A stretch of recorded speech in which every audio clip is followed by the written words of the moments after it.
यहाँ बड़ी विचित्र बात समझाने जा रहे हैं।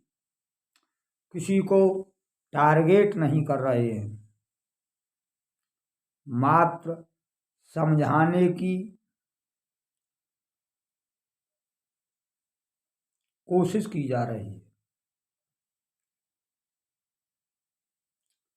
एक गुरु और शिष्य निकल पड़े। रास्ते में भागवत कथा का आयोजन हो रहा था, तो शिष्य गुरु से कहता है, हे गुरु जी, थोड़ी देर विलंब करिए, मैं कुछ देर तक हरि कथा का पान कर लूं, कुछ भगवान के गुणगान सुन लूं।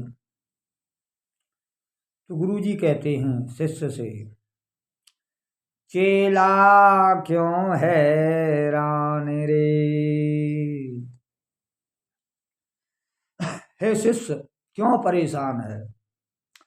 चेला क्यों हैरान रे।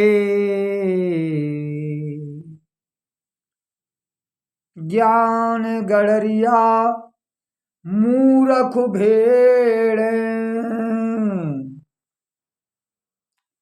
ये जो मंच पर बैठा है ज्ञानी, ये गड़रिया है। गड़रिया कहते हैं अचयन को चराने वाले को, अचयन कहते हैं भेड़ बकरियों को, उनका जो चरवारा होता है उसे गड़रिया कहते हैं। तो ये जो ज्ञानी बैठा है ऊंचे पर, जैसे भेड़ बकरियां चराने वाला ऊंचे टीले पर बैठकर सबको देखता है, ऐसे ही ये ज्ञान गड़रिया और मूर्ख भेड़ हैं। और ये सब जो बैठे हुए हैं मूर्ख, ये भेड़ों की स्थिति में हैं। क्रोध भेड़ा से बचे न एकऊ। और ये क्रोध भेड़ा है, यही काल है, इससे एक भी बचने वाले नहीं हैं। ये भेड़ा बड़ा शैतान रे। चेला क्यों हैरान रे। ये भेड़ा बड़ा शैतान है। क्रोध काल बड़ा शैतान भेड़ा है, इससे एक भी बचने वाले नहीं हैं। रखवारी पे माया ठाड़ी, और बहू भेड़ा की है घरवाली। इस मग की रखवारी माया कर रही है। लाखों के टेंट तने हैं, लाखों के माइक बज रहे हैं, लाखों की पूड़ियां कचौड़ियां बूंदी सिक रही है। तो ये माया रखवारी कर रही है, ये भी उसी क्रोध की घरवाली है, उसी भेड़ा की घरवाली है। साची जिय तू जान रे। चेला क्यों हैरान रे।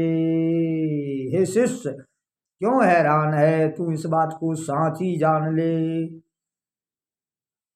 और क्या कहा, के मिल जामे सतगुर सैया। तो सतगुर सैया मिल जाए, के मिल जामे सतगुर सैया, प्रेम से उनकी पकड़ो पैया, फिर ही आया ने जाने नैया। के खुद बैठ कदम की छैया, धर ले वो हरि ध्यान रे।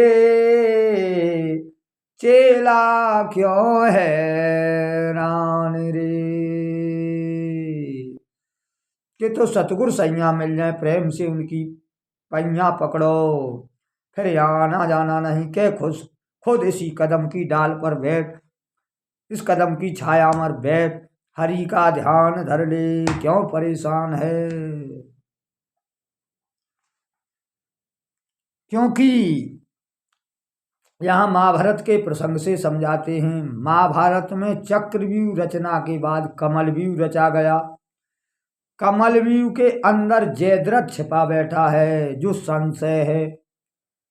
कमलव्यूह द्रोणाचार्य के द्वारा रचित है, जो ज्ञानी है। ज्ञान के द्वारा रचा हुआ व्यूह, उसके अंदर संशय रूपी जयद्रथ बैठा है। ज्ञान रूपी बीऊ की जो पगड़ियाँ हैं वे कमल के समान हैं, मीठी मधुरम बातें। ज्ञान बीऊ की जो रचना है वो कमल बीऊ कहा जाता है, कमल के समान उसकी पगड़ी हैं, पंक्तियां हैं। ऐसे ज्ञान बीऊ की भाषा बड़ी मधुर है, पर उसके अंदर बड़े आराम से संशय बैठा है जयद्रथ। जैसे बड़े से बड़े ज्ञानी के अंदर संशय बड़े आराम से बैठा है छिपा, जैसे कमल बीऊ में जयद्रथ छिपा है कि जाने वह ईश्वर है कि नहीं। और ऊपर से ज्ञान का बीहू रचा हुआ है, यह चौपाई, वह श्लोक, यह गीता, वह शास्त्र, यह पूजा, यह तिलक, ये कमल व्यू है, उसमें संशय निवास कर रहा है। बड़े से बड़े ज्ञान व्यू के अंदर सुरक्षित बैठा है। जब उसमें विश्वास रूपी अर्जुन धसा, तब उसने उस कमल व्यू के भीतर उस जयद्रथ का वध किया। विश्वास रूपी अर्जुन के द्वारा वह इसलिए मारा गया कि पहले से ही समरिया उसके सारथी थे, पहले ही भगवत प्राप्ति हो चुकी थी, इसलिए उस कमलवीयु का वेधन कर सके। इसी प्रकार से इस संसार में जिसे भगवत प्राप्ति हो चुकी है, वही पुरुष आज भी इस कमलवीयु का वेधन कर सकता है कि संसार में भगवत प्राप्ति के अतिरिक्त जो भी ज्ञान है वह सब उसी